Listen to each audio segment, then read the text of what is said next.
শ্যাম, কালকে তোর পড়া দিলাম কই দে তো। স্যার কালকে স্যার ঘুমাইলো। স্যার মিথ্যে কথা বলতো স্যার, কালকে গাঁজা খেয়েছে, আমি দেখি স্যার আমার সামনে গাঁজা খেয়েছে কালকে। তাই তোর ব্যবস্থা পরে নিচ্ছি আমি। এই সম্রাট, তুই তোর কাল পড়া দিলাম কই, পড়া দে।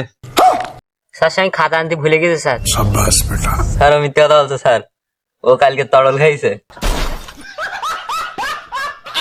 দাঁড়া, তোর বাপের কাছে ফোন দে নেই আমি। পর তুই মাল খাওয়া, দুইটার ব্যবস্থা করবো আমি। দাঁড়া তোর পড়া দে। স্যার দুঃখের কথা কি বলবো স্যার, কাল রাত্রি রাস্তা দিয়ে হেঁটে বাড়ি আসছিলাম, দুই ডাকাইতে আমার পথে ধরিয়েছে। ধরি বলছে কি আছে বের কর। স্যার আমার কাছে কিছু ছিল না, ছিল ডাকাত বললো উঠতে একটা সিঁড়ি দে। স্যার একটা মাল কি করে সিঁড়ি দে স্যার, সিটি যাই স্যার, দুটো তিনটে সিঁড়ি গে স্যার, সেই যন্ত্রণাই আমি আর স্যার পড়তে পারিনি। সুমন্দি ডাকাত করলো কি?